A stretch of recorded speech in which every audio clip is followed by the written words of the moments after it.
মুস্তাফিজ খেললে আইপিএল এর মাঠ নষ্ট করে দিবেন ভারতীয় বেশ কিছু ধর্মীয় গুরুরা। শুধু তাই নয়, মুস্তাফিজকে দলে নিলে আরো ভয়ঙ্কর কিছুর হুমকি দিয়েছেন তারা। এর আগে এক ফেসবুক পোস্টে মুস্তাফিজকে নিয়ে বিদ্বেষ ছড়ায় দেশটির সমালোচিত কথিত সাংবাদিক ময়ূখ রঞ্জন দাস। এসব নিয়ে আরো শুনুন প্রতিবেদনে।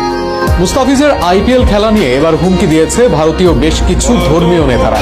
ভারতের মধ্যপ্রদেশের উজ্জয়নে কয়েকজন ধর্মীয় নেতা হুঁশিয়ারি দিয়েছেন, বাংলাদেশি এই তারকাকে খেলতে দেওয়া হলে তারা আইপিএল এর ম্যাচে বাধা সৃষ্টি করতে পারেন। উজ্জয়নের ঋণ মুক্তেশ্বর মহাদেব মন্দিরের প্রধান পুরোহিত মহাবীর নাথ সংবাদ মাধ্যমকে নিজেই বলেছেন তাদের এই হুমকির ব্যাপারে। তারা মাঠে ঢুকে ম্যাচ বন্ধ করা কিংবা পিচ নষ্ট করার মতো কর্মসূচিতে যেতে পারেন বলেও হুমকি দিয়েছেন।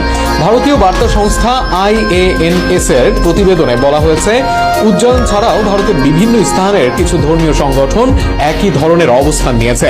তারা আইপিএল ম্যাচে মুস্তাফিজুর রহমানের অংশগ্রহণের বিরোধিতা করে বয়কটের ডাক দিচ্ছে। গত 16 ডিসেম্বর আবুধাবিতে অনুষ্ঠিত নিলামে কলকাতা নাইট রাইডার্স মুস্তাফিজকে 9 কোটি 20 লক্ষ রুপিতে দলে নেয়।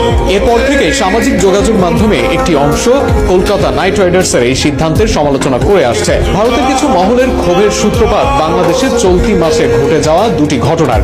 IANS এর প্রতিবেদনে দাবি করা হয়েছে, এসব ঘটনার পর ভারতের কয়েকটি এলাকায় ধর্মীয় নেতাদের মধ্যে ক্ষোভ তৈরি হয়েছে এবং তারই অংশ হিসেবে তারা মুস্তাফিজকে ঘিরে আইপিএল এ প্রতিবাদের কথা বলছেন। ফলে আইপিএল এ কোনো ধরনের অপ্রীতিকর পরিস্থিতি এড়াতে ভারতীয় ক্রিকেট বোর্ড BCCI কে সতর্ক থাকতে হতে পারে বলে ধারণা করা হচ্ছে। এমন অবস্থায় সহজ সরল জীবন কাটানো মুস্তাফিজ আদৌ খেলতে যাবেন কিনা বা বিসিবি তাদের NOC বজায় রাখবে কিনা তাও এখন দেখার বিষয়।